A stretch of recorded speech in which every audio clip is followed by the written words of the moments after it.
Welcome to iDream media. So చిన్న పిల్లలకి milk విషయంలో చాలా మందికి చాలా డౌట్స్ ఉంటాయి. అందరూ కూడా మంచి మిల్క్ ఇస్తున్నాము, A1 మిల్క్ ఇస్తున్నామని అనుకుంటూ ఉంటారు. సో అసలు ఏది బెస్ట్ మిల్క్? మిల్క్లో ఇంకా చాలా రకాల మనం యాడ్ చేస్తూ ఇస్తూ ఉంటాం రకరకాల పౌడర్స్ అనేవి. అవి మంచివేనా? వివరాలు తెలుసుకుందాం. మనతో పాటు ఉన్నారు ప్రముఖ పీడియాట్రిషియన్ డాక్టర్ భారతి గారు. మ్యామ్ నమస్తే అండి. నమస్తే. అంటే చిన్నపిల్లలు అంటే పౌష్టిక ఆహారం ఇవ్వాలి, పుష్టిగా ఉండాలని సో మిల్క్ అనేది ఖచ్చితంగా ఇస్తూ ఉంటాం. దాంట్లో రకరకాల పౌడర్స్ కూడా కలుపుతూ ఉంటాము. సో ఏ ఏజ్కి ఎంత మిల్క్ అనేది ఉంటుందా? సో కడుపు నిండా మిల్క్ ఇవ్వాలా? ఇలాంటి పౌడర్స్ ఇవ్వచ్చా, ఇవ్వకూడదా? మిల్క్ విషయంలో మనము అయితే బ్రెస్ట్ ఫీడింగ్ ఏజ్ గ్రూప్ని వదిలేద్దాం. అదైతే 6 months వరకు అందరి పిల్లలకు బ్రెస్ట్ మిల్క్ ఇవ్వాలా, దాంట్లో ఏం డౌట్ లేదు. 6 months దాటిన తర్వాత కూడా వేరే ఆగారంతో పాటు డెఫినెట్గా మిల్క్ కంటిన్యూ చేయాలి. ఇప్పుడు 1 year దాటిన తర్వాతనే చాలా ఇలాంటి డౌట్స్ వస్తాయి. ఆ ఏజ్ వరకు పిల్లలు మీరు ఏది ఇచ్చినా తింటారు, తాగుతారు, అంత ప్రాబ్లం కూడా ఉండదు. 1 year దాటిన తర్వాతనే మదర్స్కి డౌట్స్ అన్ని వస్తున్నాయి. ఈ మధ్య చాలా డిఫరెంట్ రకాలు ఇన్ఫర్మేషన్స్ వస్తూ ఉంటాయి కదా. కొంతమంది పేషెంట్స్ చెప్తారు మిల్కే ఇవ్వద్దు అంటున్నారు, ఏదేది వైట్ కలర్లో ఉందో వైట్ రైస్, మిల్క్, షుగర్ ఇలాంటివి అన్నీ అవాయిడ్ చేయాలంటున్నారు అనేసి. అండ్ ఆటిజం, ADHD ఇలాంటి ప్రాబ్లమ్స్ ఉన్న పిల్లలకు కూడా మిల్క్ ఇవ్వద్దు అనేసిన అడ్వైస్ అయితే ఫ్రీక్వెంట్గా వింటూ ఉన్నాము. సో అలా నిజంగా అందరు మిల్క్, ఈవెన్ అడల్ట్స్లో కూడా మిల్క్ తీసుకోవాలా, ఎంత తీసుకోవాలి అంటే మిల్క్ అనేసినది మనం ఒక 1 year తర్వాత తాగడం అనేసినది ఇప్పుడు ఆవు పాలు కానీ గేదె పాలు కానీ అదే కదా తాగుతాము, మ్యాక్సిమం అదే తాగుతాము. అదైతే ఒక అడాప్టేషనే అండి. అడాప్టేషన్ అంటే ఏంటి? మనం ఈ లోకంలో హ్యూమన్ రేస్ అనేసినది డెవలప్ అయినప్పుడు నుంచి చేసే ఒక విషయమే కాదు. నియోలిథిక్ ఎరా అంటాం కదా, అంటే 10,000 years బ్యాక్ ఎప్పుడు ఫార్మింగ్ అన్ని ఈ హ్యూమన్స్ స్టార్ట్ చేశారు. అప్పుడు క్యాటల్ రియరింగ్ ఇవన్నీ ఎప్పుడు స్టార్ట్ అయిందో దాని తర్వాత మెల్లగా వాళ్ళు ఇంకా కొంచెం పుష్టిగా ఉండాలనేసి, ఇంకా కొంచెం ప్రోటీన్ కావాలనేసి మెల్లగా మిల్క్ తాగడం స్టార్ట్ చేశారనమాట. ఇది హిస్టరీ చెప్పడం.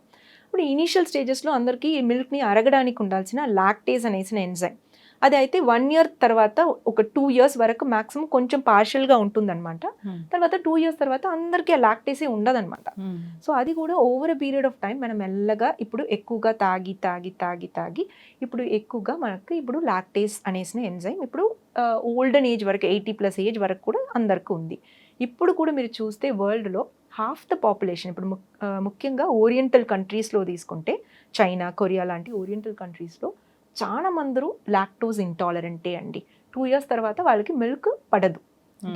మన కంట్రీలో అయితే మనం మ్యాక్సిమం అది రేర్గా చూస్తున్నాం, కానీ మెజారిటీ వాళ్ళైతే మిల్క్ యాక్సెప్ట్ చేసుకుంటారు, బాడీ యాక్సెప్ట్ చేసుకుంటుంది. ఇప్పుడు పిల్లలకు 2 years వరకు, 1 year వరకు మదర్ మిల్క్ ప్లస్ 2 years వరకు అది కంటిన్యూ చేస్తూ వేరే ఫుడ్ కూడా ఇవ్వడం అయితే జనరల్ రికమెండేషన్. 2 years తర్వాత మిల్క్ ఎంత ఇవ్వాలా అంటే బాడీ యాక్సెప్ట్ చేసుకుంటే మిల్క్ వల్ల ఏం ప్రాబ్లమ్స్ లేకపోతే 250 టు మ్యాక్సిమం 400 ml ఇస్తే చాలండి. అడల్ట్స్కి కూడా మ్యాక్సిమం పర్ డే 250 ml. ఇది మిల్క్ ప్లస్ మిల్క్ ప్రోడక్ట్స్ అన్ని కలిపి నేను చెప్తున్నాను. మిల్క్ తింటాము, మిల్క్ తాగుతాము, కర్డ్ తింటాము, పనీర్ తింటాము, పిల్లలు మిల్క్ చాక్లెట్స్ తింటారు, బిస్కెట్స్ తింటారు, కేక్స్ తింటారు, అన్ని దాంట్లో మిల్క్ ఉంటుంది. సో ఎందుకు ఎక్కువగా మిల్క్ వద్దు అంటున్నామంటే మిల్క్ ఒక హోల్సమ్ మీల్ కాదు. మిల్క్లో మీకు మ్యాక్సిమం అయితే ప్రోటీన్స్, కాల్షియం, దీని తప్ప మిగతావి అన్నీ చాలా తక్కువ అమౌంట్లోనే ఉంటాయి. ముఖ్యంగా ఐరన్ ఇలాంటి మైక్రో విటమిన్స్ అండ్ మినరల్స్ ఉన్నాయి కదా, అది చాలా తక్కువ ఉంటాయి. సో కాల్షియం, ప్రోటీన్ ఈ రెండే మెయిన్ సోర్స్. ఐరన్ చాలా తక్కువ ఉంటుంది. ఎవరెవరు పిల్లలు మిల్క్ మెజారిటీగా తీసుకుంటున్నారు, సాలిడ్స్ తగ్గించి, కొంతమంది పిల్లలు ఉంటారు అస్సలు సాలిడ్ ఫుడే తిన్నారు, వాళ్ళకి మదర్స్ 1 liter 1.5 liters మిల్క్ ఇస్తూ ఉంటారు.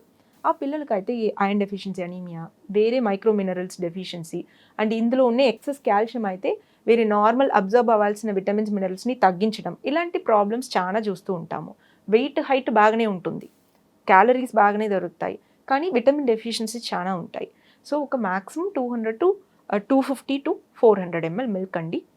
అది కూడా 4+ ఏజ్ పిల్లలు అంటే 250 ml మిల్క్ మ్యాక్సిమం తాగితే చాలు, వేరేనా అవసరం లేదు. ఇది అమౌంట్ ఆఫ్ మిల్క్ గురించినది. అండ్ మిల్క్ ఖచ్చితంగా ఇవ్వాలంటే కంపల్సరీ డెఫినెట్గా కాదు. మీరు ప్రోటీన్ ప్రాపర్గా బ్యాలెన్స్డ్ ప్రోటీన్ డయట్ తీసుకుంటున్నారు, కాల్షియంకి రాగి, వేరే రకాలు ఇప్పుడు nuts, dry fruits, non veg అన్నీ తింటారంటే మిల్క్ తీసుకోకపోతే ఇట్స్ పర్ఫెక్ట్లీ ఫైన్. సో అంటే ఈ ప్రోటీన్ పౌడర్స్ ఇవ్వకపోతేనే మంచిది. మనం ప్రోటీన్ పౌడర్స్ విషయం అంటే ఏ దానిని ప్రోటీన్ పౌడర్ అంటాము అనేసినది ఫస్ట్ విషయం అండి. ఇప్పుడు మనం కమర్షియలీ అవైలబుల్ మిల్క్ అడిటివ్స్ ఉంటాయి కదా, చాలా రకాల మిల్క్ అడిటివ్స్ ఉంటాయి. ఇది ఇస్తే పిల్లలు టాలర్, స్ట్రాంగర్, షార్పర్ అవుతారు అంటారు. ఇలాంటి పౌడర్స్ కలపొచ్చా లేదా అనేసినది ఏంటంటే, ఈ పౌడర్స్ అన్నీ మీరు చూసి ఫస్ట్ విషయం ఏదైనా సరే, పౌడర్స్ అని కాదు, ఏదైనా మనం లోపల పెడుతున్నామంటే దాంట్లో వాట్ ఇస్ దేర్ అన్నట్టు, వాట్ ఇస్ ద ఇంగ్రీడియంట్, ఇది మనం ఖచ్చితంగా తెలుసుకోవాలి. ఆ ఇంగ్రీడియంట్ అనేసి ఒకటి ఉంటుంది కదా, అది తీసి చూడాలి. దాంట్లో మీకు అన్ని మెన్షన్డ్ ఉంటుంది. నో యాడెడ్ షుగర్ అని కూడా కొన్ని దాంట్లో ఉంటాయి, బట్ షుగర్ అనేసి కూడా కొన్ని దాంట్లో ఉంటాయి. మ్యాక్సిమం మీరు చూస్తే కార్బోహైడ్రేట్ 60% అరౌండ్ అన్ని పౌడర్స్లో ఉంటాయి. ఆ 60%లో చూస్తే ఒక 6 grams sugar, 12 grams sugar, 18 grams sugar అని రాసి ఉంటారు. దాని మీద ఇంకొకటి షుగర్ లేకుండా ఒక ప్రోడక్ట్ ఒకటి ఉంటుంది. కామన్గా దానికి పేరు మాల్టోడెక్స్ట్రిన్ అంటారు. Corn dextrin, corn starch, maltodextrin అనేసి రకరకాల పేర్లు అది ఉంటుంది. ఇది మెయిన్ ప్రోడక్ట్ అంటే అన్ని రకాలు ఇలాంటి మిల్క్ అడిటివ్స్లో. మాల్టోడెక్స్ట్రిన్ అనేసిన దానికి షుగర్ ఉంది కదా, సుక్రోస్కి పెద్ద డిఫరెన్స్ ఏం లేదు. అది కూడా ఒక ఫ్రీ షుగరే, అది కూడా ఒక ఇలాంటి సింపుల్ షుగరే. దాంట్లో ఇన్ఫాక్ట్ గ్లైసీమిక్ ఇండెక్స్ అయితే టేబుల్ షుగర్ కైనా ఆ దాంట్లో ఇంకా ఎక్కువ. Okay, so that is more harmful than table sugar. But మనం ఏమనుకుంటాం, నో యాడెడ్ షుగర్ ఉంటుంది. డయాబెటిక్ డ్రింక్స్, చాలా రకాల డయాబెటిక్ డ్రింక్స్ తీసి చూడండి, దాంట్లో కూడా ఈ మాల్టోడెక్స్ట్రిన్ మేజర్ కాంపోనెంట్గా ఉంటుంది, మెయిన్ కాంపోనెంట్గా ఉంటుంది. కానీ ఏమనుకుంటారు, no added sugar. Added sugar అంటే ఏంటి? సుక్రోస్. మన ఫుడ్ డ్రగ్ అథారిటీస్ ఉంటాయి కదా, FDA లాంటి అన్ని దానికి కావాల్సినది సుక్రోజ్ అనేసిన కాంపోనెంట్ లేకపోతే మీరు లేబుల్లో నో యాడెడ్ షుగర్ పెట్టుకోవచ్చు. ఓకే, పెట్టుకోవచ్చు, ఈజీగా మ్యానుఫ్యాక్చరర్ పెట్టుకోవచ్చు. బట్ ఓన్లీ సుక్రోజ్ మాత్రమే హార్మ్ఫుల్ కాదు. ఇలాంటి రకరకాల ఫ్రీ షుగర్స్ ఉన్నాయి, అవన్నీ అవాయిడ్ చేయడమే బెస్ట్. సో పిల్లలకు ఇలాంటి పౌడర్స్ కలిపి ఇవ్వకుండా చిన్నప్పటి నుంచే ప్లెయిన్ మిల్క్ ఇచ్చి అలవాటు చేస్తే బెస్ట్ అండి. మీరు ఒకవేళ వాళ్ళ ప్లెయిన్ మిల్క్ తాగకపోతే దాంట్లో ఒక 1/2 teaspoon షుగర్ యాడ్ చేసుకోవడం కూడా పర్లేదు. ఇలాంటి పౌడర్స్లో ఉండే హై షుగర్ కంటెంట్కైనా. బట్ ఇంట్లోనే తయారు చేసే మాల్టెడ్ పౌడర్స్ ఉన్నాయి. మీరే గోధుమ ఇలాని జర్మేట్ చేసుకొని దాంట్ని పౌడర్ చేసుకొని, బాదాం ఇలాంటి డ్రై ఫ్రూట్స్ని పౌడర్ చేసుకొని, దాంతోపాటు కొద్దిగా షుగర్ కూడా మిక్స్ చేసుకొని ఇవ్వడం ఇన్ఫ్యాక్ట్ బెటర్ పిల్లలకు. దీనికైనా బెస్ట్ ఏంటంటే రాగి జావా, ఉగ్గు, మల్టీగ్రెయిన్ మిక్స్ ఇవన్నీ ఇంట్లో చేసి అవన్నీ అలవాటు చేయడం ఇన్ఫ్యాక్ట్ బెస్ట్. బట్ ఈ రకాల పౌడర్స్ అన్నీ అవాయిడ్ చేయడం నా అడ్వైస్ అయితే అదే చెప్తానండి. ఖచ్చితంగా డాక్టర్ గారు చాలా చక్కగా చెప్పారండి. చాలా మందికి ఇలాంటి పౌడర్స్ కలిపి పిల్లలకి ఇస్తేనే బాగా బలంగా పుష్టిగా ఉంటారనుకుంటారు, అదే పౌష్టికాహారం అని కూడా అనుకుంటూ అలా కాదండి. In fact we all grew up like that. నేను చిన్నప్పటి నుంచి ఎప్పుడు ఈ నాలెడ్జ్ వచ్చిందో, నేను కాఫీ టీ తాగను.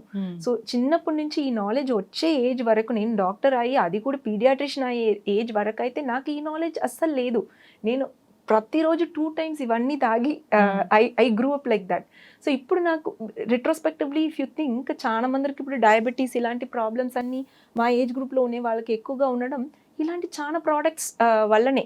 సో ఇవన్నీ అవాయిడ్ చేయడం అట్లీస్ట్ నెక్స్ట్ జనరేషన్కి బెటర్గా ఉంటుంది. డెఫినెట్గా అవాయిడ్ చేయాలి. అయితే మిల్క్లో కూడా A1 A2 అని చెప్తూ ఉన్నారు. సో ఏది బెస్ట్ అంట డాక్టర్ గారు? A1 A2 మిల్క్ అంటే ఇవి ఓన్లీ కౌ మిల్క్లో మాత్రమే అండి. మీరు ఒకవేళ బేబీకి బఫెలో మిల్క్ ఇస్తున్నారంటే అన్ని రకాల buffalo milk A2 మిల్కే.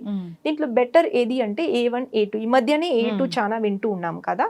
So A1 milk అనేసినది ఏంటి, మిల్క్లో ప్రోటీన్ ఉంటుంది. ప్రోటీన్ పేరు కేసిన్. కేసిన్కి ఒక బీటా చైన్ ఉంటుంది. దాంట్లో A1 చైన్, A2 చైన్ 2 రకాలు ఉంటాయి. 2 చైన్ A2గా ఉంటే అది A2 మిల్క్ అంటాము. ఒకటి A1 ఒకటి A2 ఉంటే దాన్ని A1 మిల్క్ అంటాము. A2 మిల్క్ అనేసినది మన అన్ని దేశీ కౌస్ ఒరిజినల్ మిల్క్. ఇవన్నీ A1 అనేసినది ఒక మ్యూటేటెడ్ మిల్క్ అండి. A2 అనేసినది ఒరిజినల్ మిల్క్. ఆ మిల్కే మనం అందరూ చిన్నప్పుడు అదన్నీ తాగే మిల్క్. మిల్క్ రెవల్యూషన్ వచ్చింది కదా, 1970s అరౌండ్ మిల్క్ రెవల్యూషన్ వచ్చింది ఇండియాలో. అప్పుడు చాలా హైబ్రిడ్ చేశారు కౌస్ని. ఫారిన్ కౌస్తో పాటు హైబ్రిడ్ చేశారు మిల్క్ ప్రొడక్షన్ని పెంచడానికి కోసం. అప్పుడు ఆయన మ్యూటేషన్ మిల్క్ A1 మిల్క్.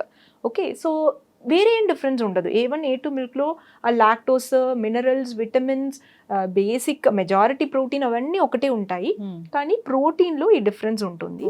ఈ A1 చైన్ చెప్పాను కదా, దానికి బ్రేక్ డౌన్ అయినాక ఒక ఎండ్ ప్రోడక్ట్ BCM అనేసి ఒకటి ఉంటుంది. ఆ BCM వల్ల చాలా డయాబెటీస్ పెరుగుతుంది అండ్ ఆటిజం లాంటి ఇష్యూస్ రావచ్చు అనేసినది ఒక కొన్ని స్టడీస్లో అలాంటి ఒక డౌట్ వచ్చింది. అది ప్రూవన్ ఏం కాదు, బట్ ఈ A1 మిల్క్ వల్ల ఇన్ఫ్లమేషన్ బాడీలో పెరగొచ్చు, సో ఆ A1 మిల్క్ అవాయిడ్ చేసుకోవాలి అనేసినది ఒక సైడ్ ఆఫ్ ఆర్గ్యుమెంట్ అంతే. ఓకే, సో ఇప్పుడు లాక్టోజ్ ఇంటాలరెంట్ ఉండే వాళ్ళు A1 A2 రెండు అవాయిడ్ చేయాలి. ఇప్పుడు ఒకవేళ మిల్క్ ప్రోటీన్ అలర్జీ ఉంది అనుకోండి, వాళ్ళు A1 A2 రెండు అవాయిడ్ చేయాలి. ఒకవేళ ఈ A1 చైన్కి మిల్క్ ప్రోటీన్ ఇంటాలరెన్స్ అంటాము. సమ్ టైమ్స్ తాగితే కొంచెం గ్యాసీగా ఫీల్ అవ్వడం, కొంచెం స్టమక్ కొంచెం అప్సెట్గా ఉండడం, బర్బ్స్ ఎక్కువ రావడం, ఇలాంటి ఏదైనా ఇష్యూస్ ఉండేవాళ్ళు A2 ట్రై చేసి చూడొచ్చు. ఒకవేళ వాళ్ళకి అది సూట్ అయితే మేబీ ఆ BCM కాంపోనెంట్ వాళ్ళకి ట్రబుల్ ఇస్తుందో ఏంటో, సో వాళ్ళు అది అవాయిడ్ చేసుకొని A2 మిల్క్ కంటిన్యూ చేయొచ్చు. A1 A2 ఏ దాంట్లో నాకు ఏ డిఫరెన్స్ లేదు, ఏది తాగినా నాకు సేమ్ రియాక్షన్సే వస్తున్నాయి అంటే ఏ మిల్క్ అయినా కంటిన్యూ చేయొచ్చు. But to your knowledge A2 అనేసినది ఒరిజినల్ మిల్క్ అండి. A2 అనేసినది ఒరిజినల్ దేశీ కౌ మిల్క్. అన్ని బఫలో మిల్క్ A2వే. బఫలో మిల్క్ కొన్ని ప్యాకెట్స్ లో నేను చూస్తాను, కొన్ని farm buffalo milks A2 buffalo milk అని ఉంటుంది. బఫలో మిల్క్ అన్ని A2వే అండి, దాంట్లో A1 A2 అనేసి రెండు డిఫరెన్సే లేదు. Goat milk, camel milk, buffalo milk, original desi cow milk అన్ని A2వే. ఓన్లీ హైబ్రిడ్ రకాల్లో కొన్ని రకాల్లో A1 మిల్క్ వస్తుంది. మనం ఇలాంటి మిక్స్డ్ మిల్క్స్ తాగుతాం కదా, ఇప్పుడు కంపెనీ బ్రాండ్స్, డిఫరెంట్ బ్రాండ్స్లో ఈ కౌ మిల్క్, బఫలో మిల్క్ రెండు మిక్స్ చేస్తారు, హైబ్రిడ్ కౌస్ యూస్ చేస్తారు. దాంట్లో కొంచెం A1 మిల్క్ ఎక్కువగా ఉండొచ్చు. ఏదైనా తీసుకోవచ్చు, మీకు సూట్ అయితే A1నే కంటిన్యూ చేయొచ్చు. దానికోసం A2 ఇస్తేనే బెస్ట్, అది ఒక ప్యాకెట్ 120 రూపీస్ 140 రూపీస్ ఉంటుంది, అది తీసుకుంటేనే బెస్ట్ అనేసి దాని బ్యాక్లో తిరగడానికి అవసరం లేదండి. ఎస్, ఖచ్చితంగా డాక్టర్ గారు చాలా చక్కగా చెప్పారండి. అసలు A1 అంటే ఏంటి, A2 అంటే ఏంటి అని చాలా మందికి నాకు కూడా తెలియదు అసలు A1 అంటే ఏంటి, A2 అంటే ఏంటి. సో ఏదైనా బెస్ట్ మిల్కే, సో A2 అయితే ప్రిఫర్ చేయాలని కోరుకుంటున్నాను. మీకు అఫోర్డబుల్ ఉంటే, మీకు అది సూట్ అయితే A2 ప్రిఫర్ చేయడం బెస్ట్, లేదా ఇట్ డిపెండ్స్ A1 కూడా కంటిన్యూ చేయొచ్చు. బఫలో మిల్క్ తీసుకుంటే A1 A2 డిఫరెన్సే లేదండి, బఫలో మిల్క్ అలాగే తీసుకోవచ్చు. ఎస్, ఖచ్చితంగా డాక్టర్ గారు చక్కటి ఇన్ఫర్మేషన్ అండి, ధన్యవాదాలు.